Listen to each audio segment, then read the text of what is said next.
Good morning everyone, this is Faisal Khan and you are watching the online classes conducted by Daffodil Public Secondary School. I hope you all are well at your home and doing your studies regularly. Yesterday we have studied the chapter 3rd of your textbook, Glimpses of the Past. Okay, last lecture में हमने Glimpses of the Past chapter का कुछ part cover कर लिया था और last 3 points जो है हमारे इसमें रिमेनिंग थे, सो उनको हम आज कंप्लीट कर लेते हैं। The sparks, okay, 7th point पर हम थे, द स्पार्क्स, यानी 6 पॉइंट जो 6 पिक्चर्स थी हमने वो कवर कर ली थी। कॉमिक्स टाइप का ये चैप्टर है आपका।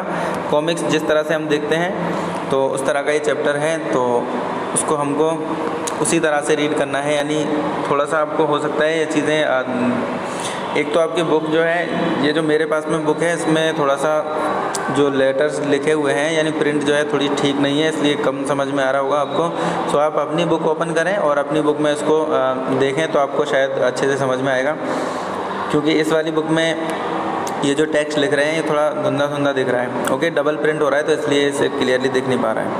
ओके, सो रीड करते हैं हम नेक्स्ट पार्ट को, नेक्स्ट पॉइंट को। 7th पॉइंट था हमारा, इसमें हिस्ट्री की कुछ झलकियाँ हैं। तो हिस्ट्री के बारे में जो 100 ईयर्स की हिस्ट्री है हमारी 1757 टू 1857 तक की। ओके, तो 1855 तक की हमने पढ़ ली थी और 1855 से 2 साल की जो हिस्ट्री है 1855 से 1857 तक की, वो हम देखने वाले हैं अभी। स्पार्क्स मीन्स चिंगारियाँ, यानी चिंगारियाँ कैसे भड़की।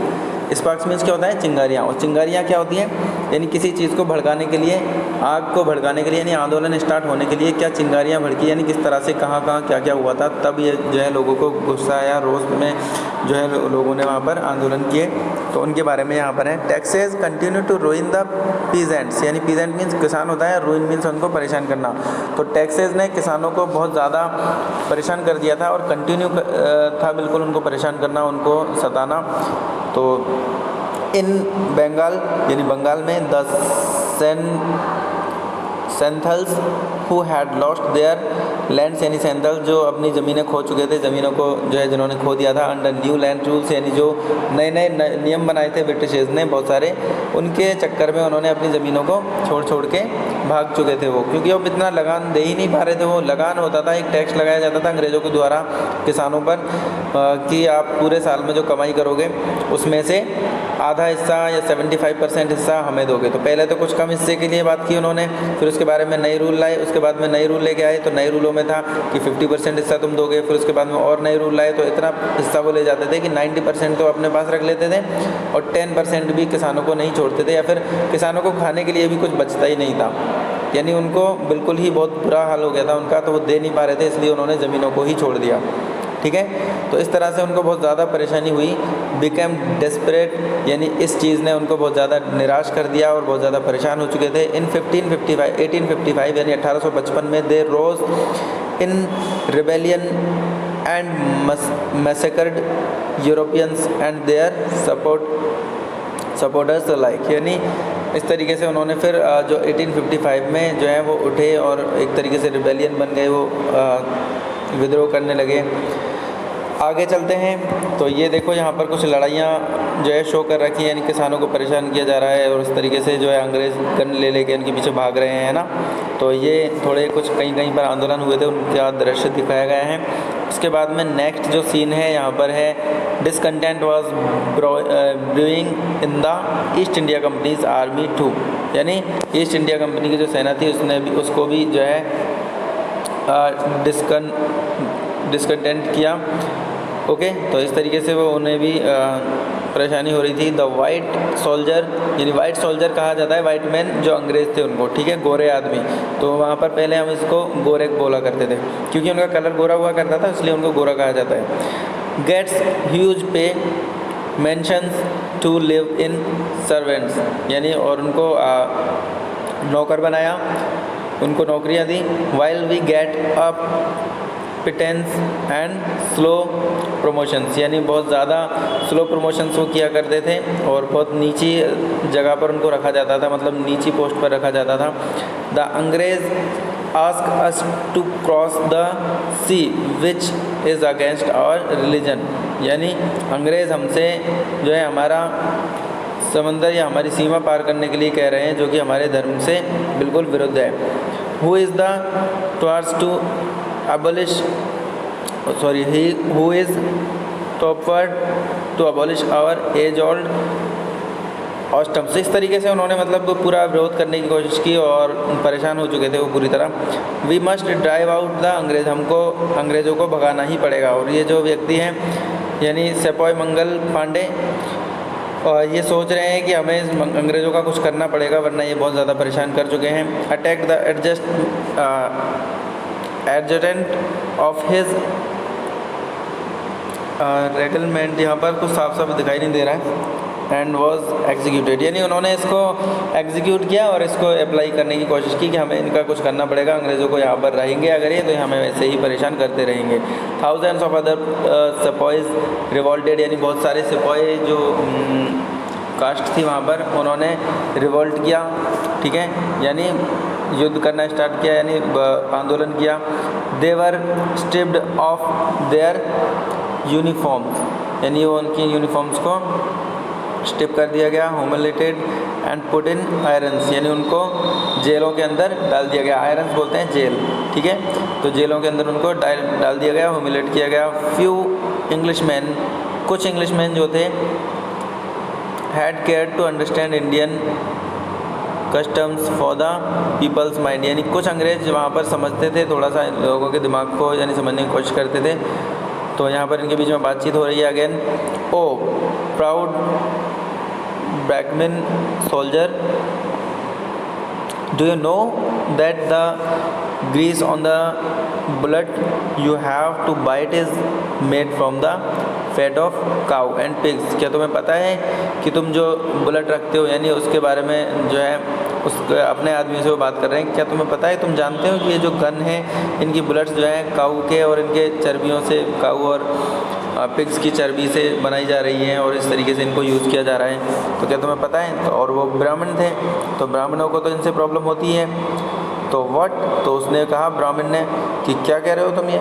The white man has deceived us too, यानी वाइट मैन ने हमें भी ये कर दिया है, परेशान कर दिया है, यानी हमें भी टारगेट बना लिया है। Soon chapatis were sent from the villages to villages and tell the people that their emperor would want their services, यानी और विलेजेस टू विलेजेस में जो है वहाँ पर उनको भेजा गया और वहाँ पर कहा गया लोगों से कि उनके एम्परर जो है उनको उनकी सर्विस चाहते हैं। Yes all my village man will be ready, और वहाँ पर अंग्रेज़ों से उन्होंने कह दिया कि हाँ मेरे सारे के सारे लोग, इन्होंने एक दूसरे को चपाती भेज के, इस तरीके से कुछ ऐसा वो भेजा जिससे उनको संदेश पहुंच जाए, और उन्होंने विलेजेस टू विलेजेस जा जाके और इस तरीके से कहा कि उनकी सर्विस चाहते हैं, मतलब उनसे कुछ काम लेना चाहते हैं, यानी युद्ध करना था उनको। Similarly lotus flower circulated among Indian soldier, यानी इसी तरीके से लोटस फ्लावर भी जो है सर्कुलेट किया गया इंडियन सोल्जर्स के बीच में।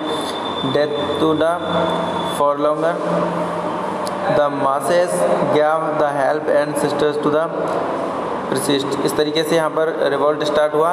और यहाँ पर रिवॉल्ट 1857, यानी 8 पॉइंट जो है आपका रिवॉल्ट है, यानी यहाँ पर युद्ध स्टार्ट हुआ या आंदोलन बोल सकते हैं हम इसको। तो 1857 की जो क्रांति थी वो यहाँ पर स्टार्ट हुई थी 1857 में। तो यहाँ पर क्या हुआ था, then there was a violent outbreak of the Meerut, और यहाँ पर मेरठ में एक वायलेंट आउटब्रेक आया सामने।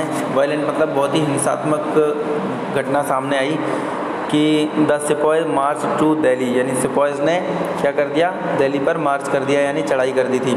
Long live our emperor Bahadur Shah, यानी हमारा जो एम्परर था उस टाइम पे बहादुर शाह जफ़र, तो उसको कहते हैं वो long live our emperor Bahadur Shah, यानी आपकी उम्र लंबी हो, आप जियो हज़ारों साल। उसके बाद में द रेबेलियन स्प्रेड वाइडर, यानी रेबेलियंस जो है वो और ज़्यादा फैलते चले गए। रेबेलियंस किनको बोलते हैं, जो आंदोलनकारी थे उनको, ठीक है, वो और ज़्यादा फैलते चले गए। Many soldiers had lost their lands because of the British policies, यानी बहुत सारे सोल्जर्स ने, लैंडलॉर्ड्स ने अपनी ज़मीनें खो दी थी। क्यों, ब्रिटिश पॉलिसीज़ के कारण, यानी ब्रिटिश पॉलिसीज़ खतरनाक वाली लागू हो गई थी, तो उनकी वजह से उन्होंने अपनी लैंड्स को खो दिया था। एंड दे वर सोर, और उसके बाद में वो बहुत ज़्यादा परेशान हो चुके थे।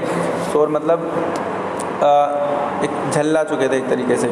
The white man's rule must end, और वो कहते हैं कि वाइट मैंस का रूल जो है बिल्कुल एंड होना ही चाहिए। फिर जो राजा है वो बोलता है yes we will help you, हम तुम्हें हेल्प करेंगे उनके रूल को एंड करने में। उसके बाद में होता है द फाइट फॉर फ्रीडम, आज़ादी की लड़ाई।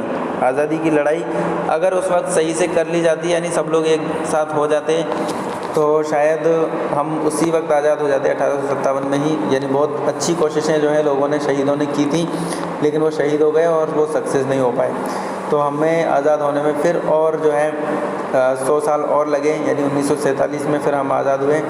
तो 1857 में ही हम आज़ाद हो जाते अगर यहाँ पर ये सही तरीके से सब जगह लागू हो जाती। तो कुछ ना कुछ कमियाँ रह गई थी और उन कमियों को बाद में उन्होंने 1947 में पूरा किया। तो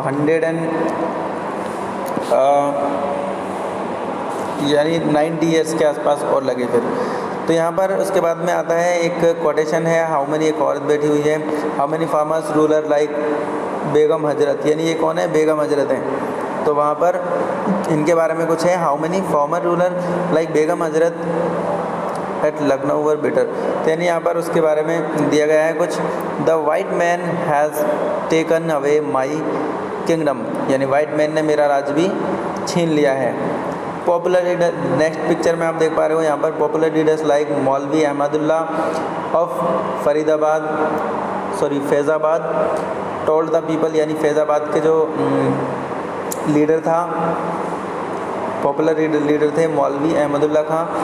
तो उन्होंने लोगों से कहा राइज ब्रदर राइज, यानी भाइयों तुम लोग उठो, आवाज़ उठानी पड़ेगी। द अंग्रेज इज़ रनिंग आवर लैंड, यानी हमारे रूइनिंग आवर लैंड, यानी अंग्रेज़ हमारी ज़मीनों को छीनते जा रहे हैं, तुम्हें इसकी आवाज़ उठानी पड़ेगी। तो इन लोगों ने, सारे राजाओं ने और बहुत सारे लीडर्स ने जो है आवाज़ उठाना चालू की वहाँ पर।